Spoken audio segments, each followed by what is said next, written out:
साथ संगत जी प्यार से कहना धन ननकार जी। जहाँ आज भी हमने सभी की भावनाओं को श्रवण किया, कैसे स्थिरता, कैसे सहजता जीवन में आए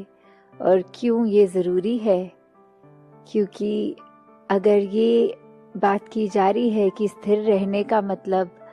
तो उसमें भी एक ये फ्लक्चुएशन वाली बात है कि कहने वाले ये भी कह देंगे कि ऐसा क्यों है ज़रूरी स्थिर रहने के लिए कि हम अगर कोई खुशी का अवसर है तो इसका मतलब खुश ना हो, कोई एक दुर्घटना घटी है तो मन में उदासी ना हो। तो अगर हम ऐसे स्टिमुलस जब जैसा है वैसा फील नहीं करेंगे तो एक हम ह्यूमन कैसे होंगे। क्योंकि एक ह्यूमंस के अंदर की जो इमोशंस की बात होती है, तो कैसे जब एक अगर इमोशन है, जैसी स्थिति है, तो वैसा लाजमी है फील करना। तो यहाँ जो स्थिरता की जो एक सहज रूप में एक गो विद द फ्लो वाली जो बात है, उसका मतलब ये नहीं कि जब कुछ है उसके रिएक्शन पे हमें वैसे नहीं एक गंभीर हो जाना है। नहीं, ये सहजता, ये स्थिरता जीवन में ऐसे आए कि अगर एक खुशी का समय है तो मन इतना हमारा हर्षित होके, क्योंकि अगर कोई सिचुएशन आई है या कोई वस्तु आई है जिसकी वजह से ये खुशी मिली है, तो वो रूप तो माया का ही है और माया ने तो ढल जाना है। माया को तो परछाई की तरह बोलते हैं। तो कैसे वो अगर एक कोई खुशी का दिन आया है तो वो दिन ने भी समाप्त होना है और वो समय वो बदलेगा भी। जैसे एक अगर स्टूडेंट है तो अगर उसके लिए भी आइडियल सिचुएशन तब है, उसको कहा जाता है कि तुम आदर्श विद्यार्थी बनो, अच्छे नंबर लो। उसके लिए, अपने लिए, स्वयं के लिए भी वो एक अचीवमेंट वाली बात, एक खुशी की बात आती है। और अगर स्कूल की टीचर्स या ट्यूशन टीचर्स भी पढ़ा रहे हों जब, तो उनको भी अच्छा लगता है, माता पिता को भी। तो वो विद्यार्थी अक्सर कोई भी मोटिवेशन को बना के अगर देखे और उसको एग्ज़ाम जब आए, वो परिणाम आया, रिजल्ट आया, तो उसमें भी उसके नंबर बहुत अच्छे अगर आ गए, तो वो एक स्टूडेंट के लिए जहाँ आइडियल सिचुएशन है कि अब मुझे इस साल जितना भी एक नॉलेज मेरी बढ़नी थी, मैं उसकी प्राइम में हूँ, मेरा रिजल्ट बहुत अच्छा आ गया, मैं फर्स्ट भी आ गई क्लास में। तो पर वो स्थिति ने भी बदलना है। परिणाम फाइनल्स के आते ही वो अगली क्लास में एक प्रवेश होना है। तो कैसे उस समय भी अगर एक स्थिति एक आइडियल थी जहाँ नंबर 1 भी थे और सब अपने मुताबिक हो रहा था, स्वयं से भी खुश थे, एक प्राउड मोमेंट अपने लिए, परिवार के लिए भी था, फिर भी कैसे जैसे ही अगली क्लास शुरू तो ये जर्नी फिर से शुरू। अब नए ज्ञान को याद करना, नई नॉलेज देखते हुए फिर उसी की ओर कि कैसे साल के एंड में एक अपनी परफॉर्मेंस को कायम रखते हुए, तो कैसे एक सिचुएशन जो आइडियल है और उसमें से बेस्ट रिजल्ट भी मिला है, तो भी उसने चेंज हो ही जानी है। तो इसी के साथ अगर हम ये देखें कि हमारे जीवन में हमने पहले कोई भी सिचुएशन को देखता, जैसे अभी समागम का भी जब ये सोच रहे थे कि इस साल कोरोना करके पॉसिबल होगा नहीं समागम होस्ट करना, एक इतनी संतों का ग्राउंड में आना, कि कैसे ये नॉर्म्स के हिसाब से, गाइडलाइंस के हिसाब से पॉसिबल नहीं। तो वो एक सिचुएशन थी, एक उसको एनालाइज किया, उसको पहले हमने समझा, फिर उसको एक्सेप्ट किया। और जैसे ही एक्सेप्टेंस आ गई एक मन में, एक उसके लिए फिर प्रिपरेशन भी हमने करी कि अब कैसे हो। तो फिर हुआ कि चलो वर्चुअल रूप में ये किया जाए, जहाँ एक मन से मन तक के भाव चाहे गैजेट्स के रूप में, टेक्नोलॉजी के रूप में ही पहुँचेंगे, पर ये समागम इस रूप में संभव हुआ फिर होना। और इतनी खूबसूरती से ये जो पिछले 3 दिन का देखा गया, तो बहुत ही अच्छे रूप में, और हर एक वक्ता की बात दिल तक पहुंचते ही है। तो कैसे एक उदाहरण एक वृक्ष का लें, पेड़ का लें, कि कैसे उसमें फल भी आते हैं अपने सीजन के हिसाब से, उससे पहले फूल आते हैं, और जब ये समय फल उतरने का आ जाता है, फिर वो पतझड़ का मौसम जहाँ पत्ते तक निकल जाते हैं उस पेड़ से, तो कैसे वो एक सीजनल, एक मौसम के हिसाब से, परिस्थिति के हिसाब से, वो पेड़ के ऊपर लगी हुई चीज़ें भी, जहाँ इतना हरा भरा एक समय, और पतझड़ में सिर्फ वो एक शाखाएं दिख रही हैं बिना पत्तों के, तो वो सिर्फ लक्कड़ लक्कड़ ही रह गई, बाकी हरियाली और रंग खत्म हो गए पेड़ के। तो यहाँ ये अस्थिरता तो आई, ये मौसम की तब्दीलियां तो आई, पर फिर भी वो पेड़ अपनी जगह, क्योंकि मजबूती से अपनी रूट से जुड़ा हुआ था, तो इतना कुछ झेल गया, खुशी का समय भी, पतझड़ का समय भी। तो कैसे एक जब ये अडेप्टेशन आ जाती है एक मन में, फिर वो भाव कि ये परमात्मा ही है जिसके वजह से हम अपने आप को अडेप्ट कर पाएंगे। अगर हमारी रूट्स, हमारा आधार, हमारी नींव इस परमात्मा के साथ जुड़ी है,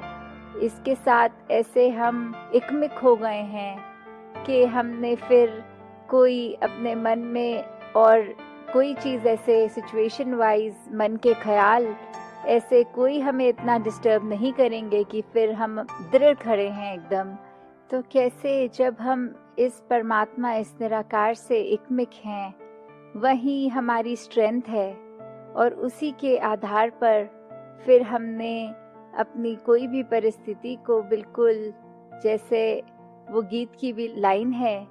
कि आके लंघ जान दिया ने, कि एक ये स्थितियां आती भी हैं अच्छी बुरी, वो ऐसा नहीं है कि वो फील नहीं होंगी, पर परिणाम स्वरूप उसको हमने ऐसे नहीं फील होने देना कि उसके ऊपर डिपेंडेंट इतने कि अपना पीस ऑफ माइंड खो दिया अगर वो ना हो तो कैसे अपने मन को भी मजबूत करने का रास्ता ये परमात्मा, ये सेवा सिमरन। और ऐसे ही अगर हम देखें कि बचपन की ही बात, कि जब एक सेल्स बायोलॉजी में सिखाते थे, तो उसमें अमीबा जो एक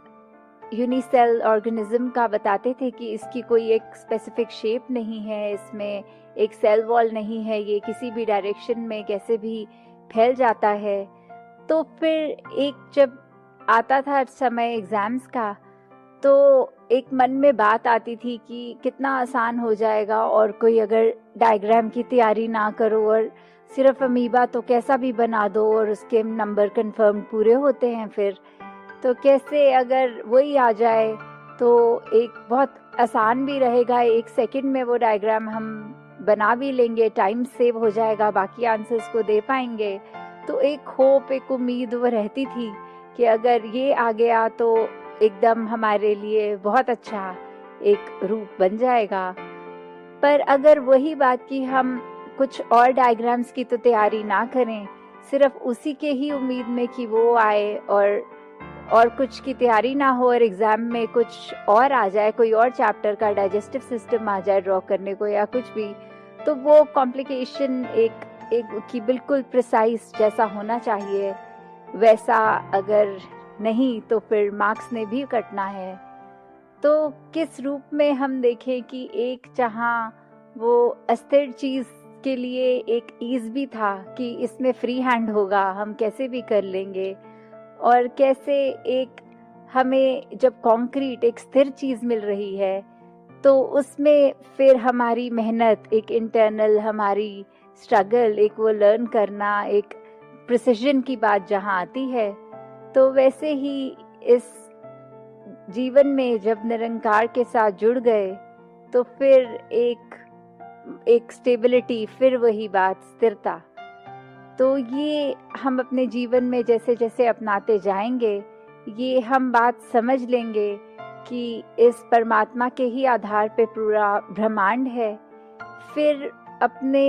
एक निज घर का पता लग जाएगा, इस आत्मा का जो सोर्स है परमात्मा, इसका जब पता लग जाएगा तो छोटी छोटी चीज़ें हमें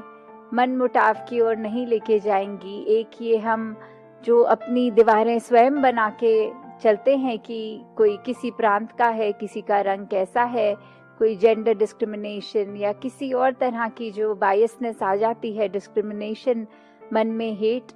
फिर वो आएगा नहीं। फिर कैसे हमारे जो एक प्री कंसीव्ड नोशंस होते हैं,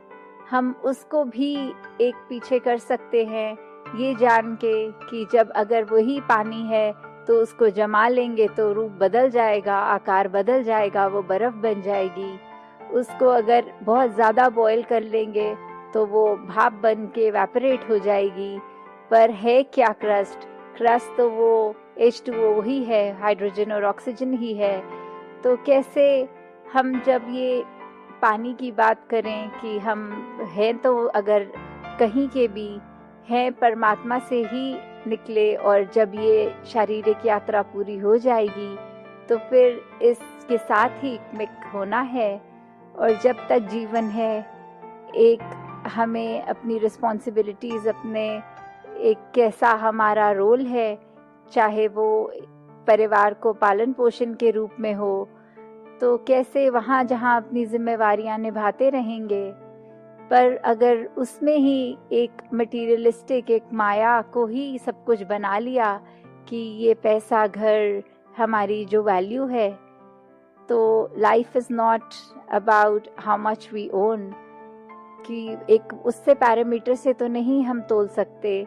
कि हम उसमें मेजर नहीं कर पाएंगे। सिर्फ अगर हमने लाइफ का मेजरमेंट का एक यही बना लिया कि अगर हमारे पास ये चीज़ है, चेकलिस्ट, ओके, तो हम एक सर्टेन कैटेगरी में हैं और यही हमारी अचीवमेंट है, यही उपलब्धि है। नहीं, एक लाइफ में तो हमारे को जो एक सच्चा धन है, नाम धन, उसके साथ ही जुड़कर जितना रहेंगे, जितने एक मानवीय गुण हमारे अंदर एक रग रग में उस तरह भरे होंगे, तो ही हम संसार में वो अपने जीवन की आगे एक्सटेंशन, जो परिवार रूप, एक संसार रूप, उसमें दे पाएंगे एक कंट्रीब्यूशन। तो एक घर की भी अगर हम बात करें, ह्यूमन रिलेशनशिप्स की बात करें, तो कैसे एक अगर घर के अंदर रह भी रहे हैं एक परिवार बनकर,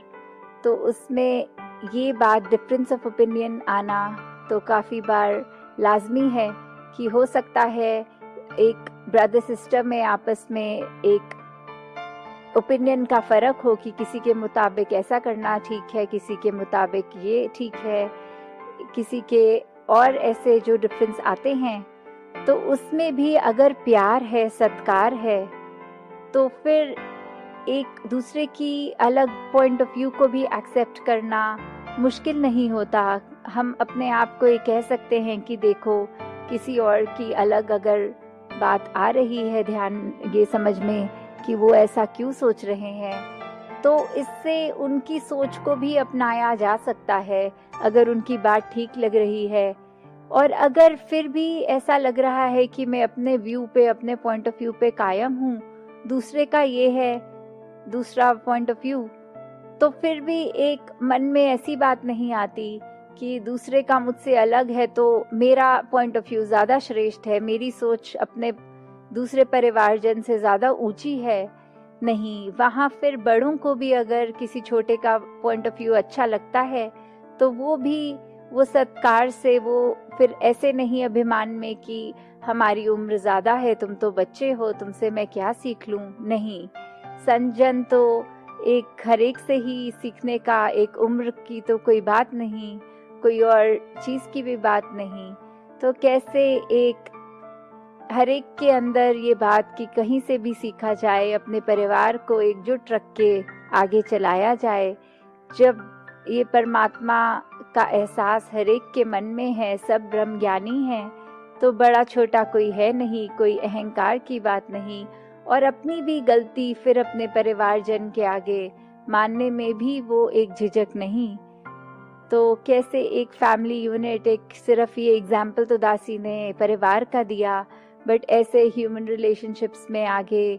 और कहीं पे भी एक्सटेंड किया जा सकता है इस बात को अपने वर्क एटमॉस्फेयर में, अपने आगे संसारिक फ्रेंड्स के ग्रुप में या एक सोसाइटल चीज़ों में, कि कैसे हम हर एक का जब तक प्यार और सत्कार करेंगे तो ही ये खूबसूरती ह्यूमन रिलेशनशिप्स की, अपनी गलती मानते हुए जहाँ स्वयं गलत हैं और दूसरे की गलती अगर तो उसको माफ़ करना उसकी माफ़ी मांगने से पहले, तो कैसे इस प्रकार अगर हम कर सके तो ये हमारे रिश्तों में भी खूबसूरती आएगी, एक स्थिरता आएगी। तो दासी यही बात अंत में कि इस परमात्मा के ऊपर आधारित करें अगर जीवन, तो वो वाकई ही बहुत सरल हो जाएगा। हर एक चीज़ में सहजता आएगी और हमारे हर एस्पेक्ट में, सिर्फ स्पिरिचुअल एस्पेक्ट में स्थिरता की बात नहीं, वो फिर हम एक छोटी से छोटी चीज़ भी देखेंगे अगर, तो कैसे जब मन ठहरा हुआ है तो हमारी डिसीजन मेकिंग बेटर होती है, हमारा थोड़ा कैलिबर और इन्हांस होता है। तो हर एक एस्पेक्ट के लिए ये स्थिरता का होना जीवन में बहुत ज़रूरी, और इसको अपनाए रखें। और अंत में ही समागम इस रूप में तो हमने मनाया। दातार कृपा करे कि आगे आने वाले सालों में समागम एक संत स्वयं चलकर ये स्थान पर एक उसी रूप में जो एक समागम सेवा का भी आनंद लेते हुए, समागम का भी आनंद लेते हुए उसी तरह से आए, और वो जज्बा भी एक कायम रहे। कि कहा भी जाता है कि स्वर्ग दा नक्शा बन जाता है जिस घर विच बस जाए नाम, कि कैसे जिन घरों में प्रीत है, नम्रता है, प्यार है, रिस्पेक्ट है, एक दूसरे का आदर है, तो वहाँ उन घरों में तो फिर एक अपने आप ही स्वर्ग बस गया है, उन मनों में स्वर्ग बसा हुआ है। और कैसे फिर धीरे धीरे वही मन जब अपने घरों से निकलते हैं, वही सदस्य घरों से निकलते हैं, और कैसे संसार में वो प्यार एक फैलाते हैं अपने छोटे छोटे ही चाहे दायरों से, फिर ग्रेजुअली एक वो पॉजिटिव आउटलुक, एक पॉजिटिव कंट्रीब्यूशन पूरे संसार के लिए ही, कि कैसे इस परमात्मा को मन में रखेंगे तो फिर एक वो घरों का माहौल बहुत ही सुंदर निकल के आएगा। अपने जीवन को हम सुधार लेंगे, अपने अंदर एक करुणा, दया, विशालता, ऐसे गुणों को अपनाते हुए बहुत ही एक एडजस्टमेंट इश्यूज का बहुत स्मूथ हो जाएगा, कि वो बिल्कुल आएंगे नहीं जब हमारी कोई बात नहीं और दूसरे की बात मन पे चुभेगी नहीं, तो हम कैसे फिर एक दूसरे के लिए भी स्मूथ रनिंग, स्मूथ फंक्शनिंग और एक असिस्ट करने वाली बात है, तो कैसे हर एक के लिए, पूरी मानवता के लिए हमने एक वरदान रूप बनना है। जितना हो सके we have to give out, और अपने मन में फिर उस बात का भी अहंकार न लेते हुए एक नम्र भावना, एक दासों के दास कि ये मानवता को ही एक प्राथमिकता बनाते हुए एक सच्चे धर्म को निभाना है। सात संगत जी, धन निरंकार जी।